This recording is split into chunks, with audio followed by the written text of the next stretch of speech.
जगन्नाथपुरी के एक भक्त की कथा है। एक भक्त था, उसके स्वप्न में जगन्नाथ जी आते थे।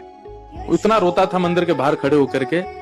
तो ठाकुर जी बोले, तू क्यों रोता है? बोले, आप बस मेरे साथ रहो, मुझे और कुछ नहीं चाहिए, और इस बात का मुझे अनुभव होना चाहिए कि आप मेरे साथ हो। तो भगवान जगन्नाथ जी ने उसको कहा, मैं तेरे साथ हमेशा हूं, और इसका अनुभव तुझे जब करना हो समुद्र की बालू में चलना, और थोड़ी दूर चलने के बाद फिर पीछे देखना, 2 पैरों के निशान तेरे होंगे और तेरे बगल में 2 पैर के निशान मेरे होंगे। उससे तुझे पता चल जाएगा मैं तेरे साथ हूं। अब तो वो रोज जाता, समुद्र के तट पर चल के देखता, थोड़ी दूर चलता तो 2 पैर के निशान उसके और बगल में छोटे छोटे छोटे चरण भगवान के।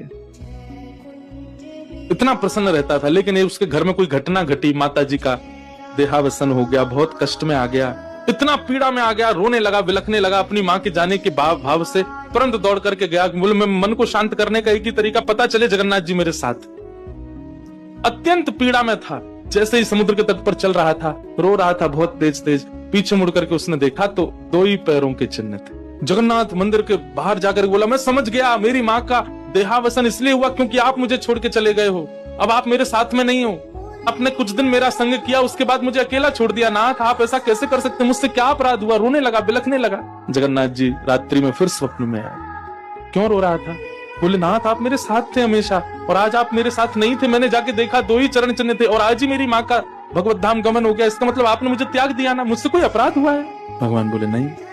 तो फिर आज आपके चरण चिन्ह क्यों नहीं थे?